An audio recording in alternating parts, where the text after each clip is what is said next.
just want to let y'all in my head of why working out means so much to me. And I think sometimes as men, we try to have an ego when we go to the gym and think we got to lift the heaviest weight. We got to, be better than the person next to us, which is one of the things I love about coming to the gym is seeing people who are bigger than you and stronger than you. And then you kind of create this little competition in your head, like, okay, like let me go up 5 more pounds than you, then 10 more pounds than you, or whatever it is. Um, but lately, especially after I had my car accident last year, I've been realizing that training for longevity is probably the most important thing for me right now, in the sense of when I'm playing with my kids, when we're out and about on a daily basis, do I have the energy to keep up with them? Like, is being big and strong and having a lot of muscle the goal that I have, or would I rather be a little bit more lean or a little bit more agile? And lately, I've been wanting to get back into skateboarding because every now and then my son and I will be watching it and he thinks it's so cool. And I know he's going to get the bug for it because it's just in our blood, right? And so I know there's going to come a point where I need to skate with my son. He's only 5 right now, right? So maybe by the next year or two, he's going to want to start skating more and get more into working out and stuff like that. And what I need to do is find a way to be there with him at all times and at all levels. And I never had anybody like teach me that stuff growing up, of like what it looks like to live a healthy lifestyle for your children, right? I think, again, as men, we want to go to the gym so we can be big, strong, which are not bad in and of themselves. But at the end of the day, if you're just doing it for yourself, that to me is a short fuse. When you have your wife in mind, your kids in mind, and again, not like let me be big and strong for my wife, it's more of like, again, my wife is 10 years younger than I am. So what I think about is like, how am I going to be able to keep up with her when she's in her, mid 30s, 40s, 50s, and I'm in my 50s, 60s, 70s, right? Like, I want to make sure that I'm able to wrestle with the boys, play with them, and any other kids we have. I want to make sure that I'm there for my wife to, sometimes I look at couples, or I'm just looking at people, and it hurts me when I see like men in their 40s, 50s, or 60s who can barely walk or who have a hard time moving around, and especially when they have a spouse, because it's like, marriage is supposed to be two people together forever. And as you progress in life, your desires and things change, but you should be able to share those things together. And for me, I want to make sure that however my wife, uh, you know, grows into her own person, like I want to make sure to be there to help her, to encourage her, to motivate her, not just mentally, but physically, right? And as the man, I look at that being one of our main priorities. Like, it isn't just being big and strong for a moment of time, it's being big and strong for the longevity of your relationship. So again, coming to the gym lately has kind of had that perspective shift for me, because like I think to myself, okay, is it good to lift heavy, but then you're gonna get injured or something like that, right? Or you're gonna lift heavy, but then like this or that's gonna happen to you. And so like weighing out your, like, what should I be doing? Where should I be more careful? And again, like, I do like lifting heavy. I do want to push around heavy weight and be as strong as I possibly can. But I don't want to do that at the expense of costing me, something down the road.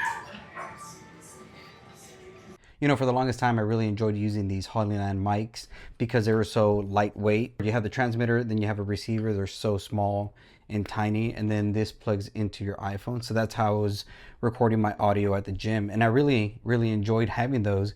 But Alyssa got me these for, I think it was Father's Day, and these are the Insta360 mics that now I've been using and testing out, and I've really been enjoying. especially how customizable they are. And I was just thinking about how like I'm gonna have these mics only for the gym from now on, because there's times where I really do work through a lot of things in my head while I'm working out. And one of the things that I've enjoyed about the gym and what it does to your psychology is that it allows you to push through pain or difficulty or hardship, so that in doing so in the gym, you can practice those very same techniques in everyday life. And I feel like today has been one of those days where I've been having to fight like being patient and stuff like that. And the kids haven't been behaving, and just kind of like clients are sending like very last minute stuff. And so for me, it's one of those where I can be frustrated, or I can fight through the pain of frustration and like seek calm and peace and all that kind of stuff.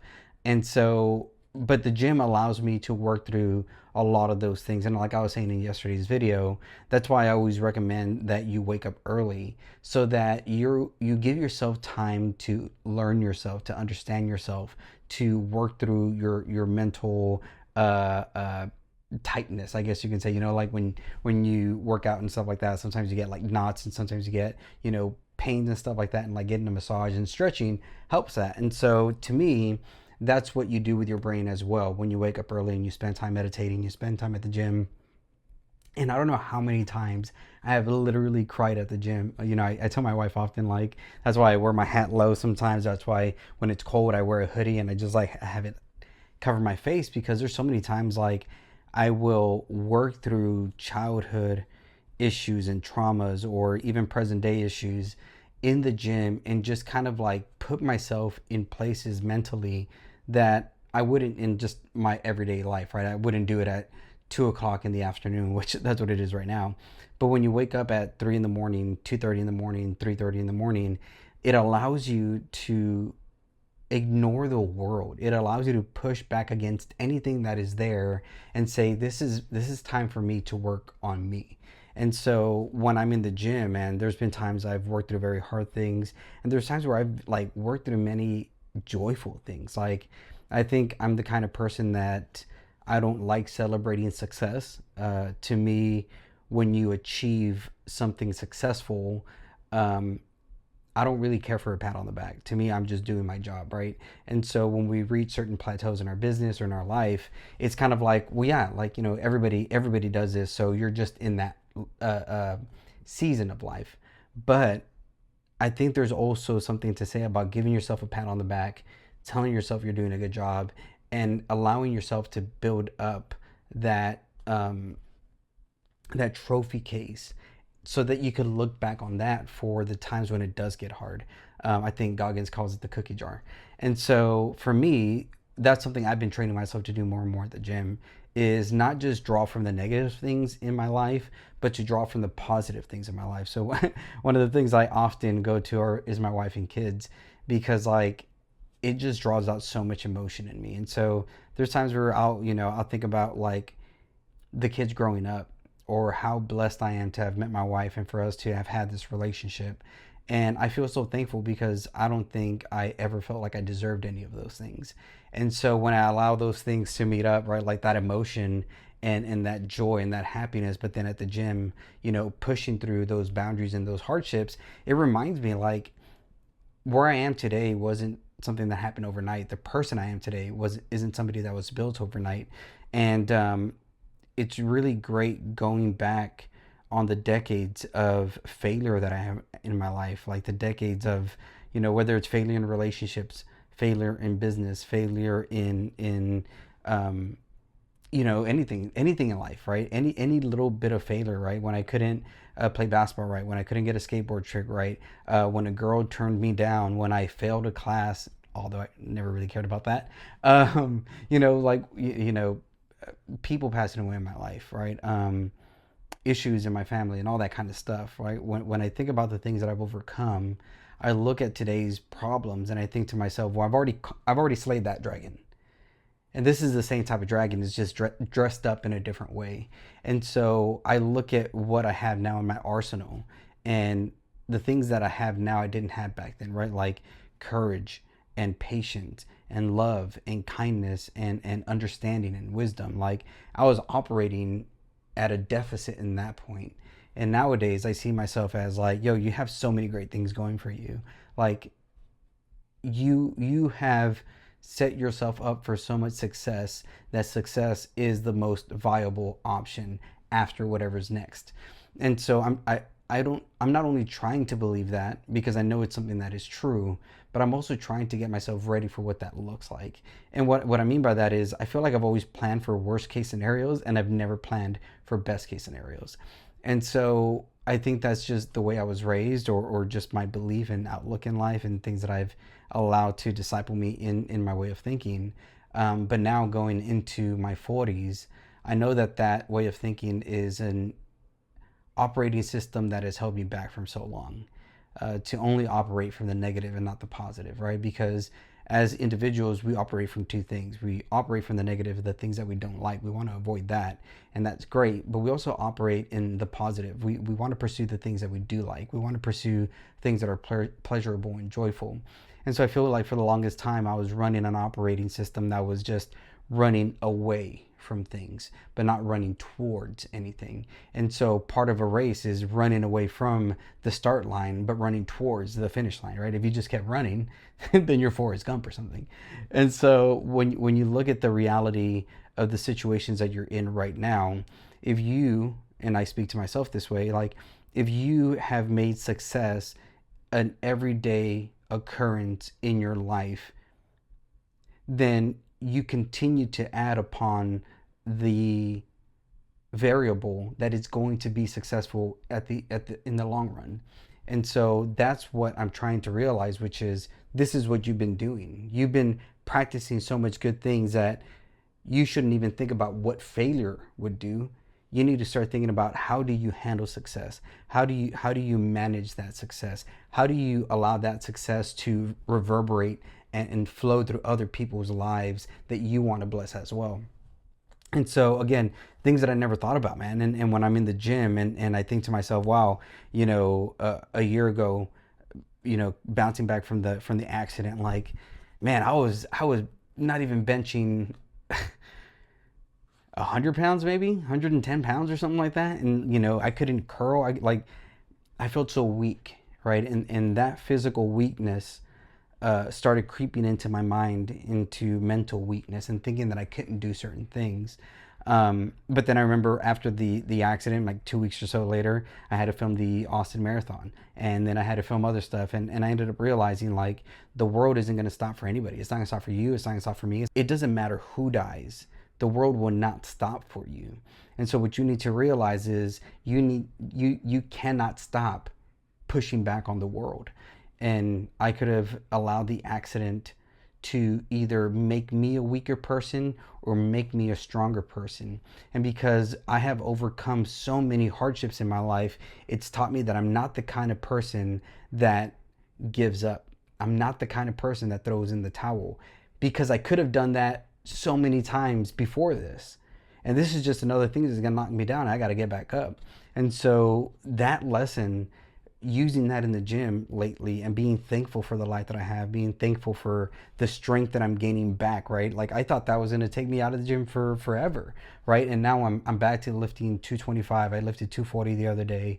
I'm squatting a lot heavier. I'm curling a lot more, and it's showing me, like, every one of us are going to have seasons, and especially as an entrepreneur, as a business owner, that is something that is granted to you. You're going to have hardship, but that hardship is meant to make you stronger. So if you start creating habits that lead to success every single day, then the most probable outcome is that you will be a successful person.